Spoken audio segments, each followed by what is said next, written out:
ANC Youth League has new elected leaders for the first time in 8 years. Colin Malachi was elected unopposed as president. Phumzile Mgcina is the league's first female deputy president. Let's get the latest now from eNCA's Moloko Moloto. He's live at Luthuli House in the Johannesburg CBD. Moloko, I understand that the newly elected leadership of the Youth League is expected to speak this afternoon. What can we expect to hear from them exactly? Is it about the NEC members as well? Good afternoon, Masero. Yes, the top six leaders of the ANC Youth League are now in office, and as you correctly said, they were not opposed. And because of the delays that emanated from Thursday, and they threw most of the businesses of that particular Congress asunder to a point that voting for the additional 40 members of the National Executive Committee only happened last night following a very lengthy nomination from the floor.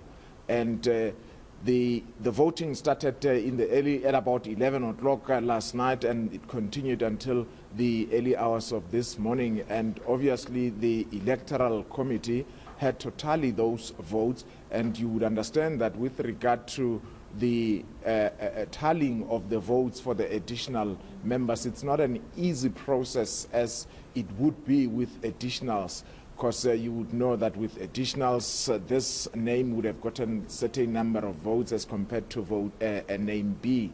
So the issue of gender parity as well will also have to be factored in there. So what I know is that this afternoon they are going to announce the 40 names of additional members of the ANC Youth League's National Executive Committee. But of course, we have not heard from both the Secretary General of the ANC Youth League in terms of the declarations of Congress, and also we have not heard from the newly elected President of the ANC Youth League, both the acceptance speech and just a way forward to say this would be the plan going forward.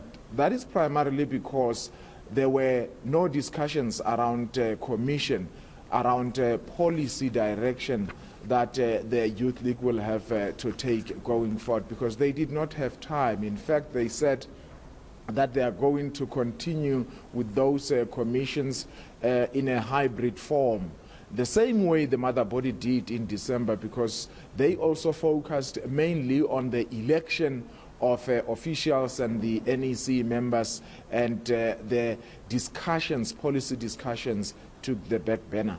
And that's exactly what is happening here.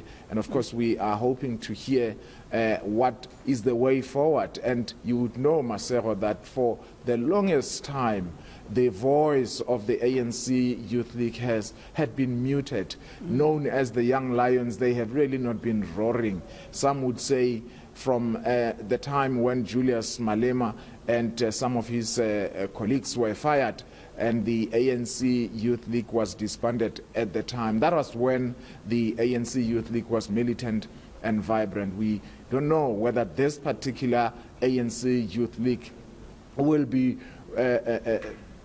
militant and try to put across its own views towards the mother body, and whether the mother body will be tolerant of dissent and the views that perhaps at some stage may not be comfortable with them. Moloko, I understand that during the course of the weekend there was another group that complained about compromised credentials. There is a Karabo Muhule, I think, in that in that particular group. It also resulted in the Greater Tshwane region not being able to cast their votes in terms of leadership, etc. A letter was written to the ANC's leadership to Fikile Mbalula on the 1st of July by this particular group. Do we know what's happening in that instance? Are they going to take the elective conference to court, or are we over it at this point? Well, the issue of complaints around processes leading to this elective conference were many. Not only that particular letter, you might have seen the interview we did with Sizophila Mkhize, who was member of the National Youth Task Team that was running the affairs of the ANC Youth League until this new leaders were elected yesterday.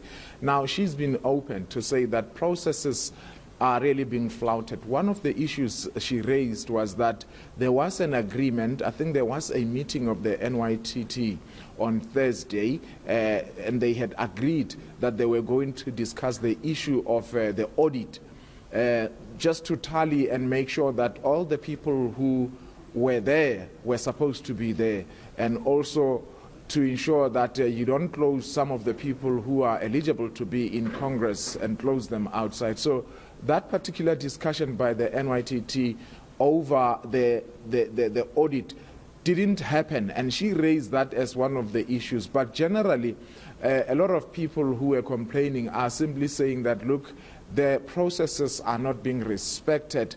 But if you listen to the leaders of the ANC, Fikile Mbalula, as well the Secretary General of the ANC, as well as Mdu Manana, who was part of the steering committee that was overseeing this Congress, they are saying, look, Congresses by their very own nature, you will never have 100% smoothness in terms of running it. You will always have issues. But I suppose it would be the seriousness, the gravity of those issues that may end up forcing others to even consider going to court. And we know ANC members generally are very litigious. But up to so far, there's no indication really that there's some aggrieved members who are considering to go to court. But in general, we know that these newly elected leaders are in office. There's no indication that they are going to be challenged or their election is going to be challenged, primarily because also they were not contested. In some instances, there were names that were nominated from the floor, but they simply did not even meet the threshold. In some instances, those who were nominated declined their nomination, finally paving the election of those top 6 leaders uncontested.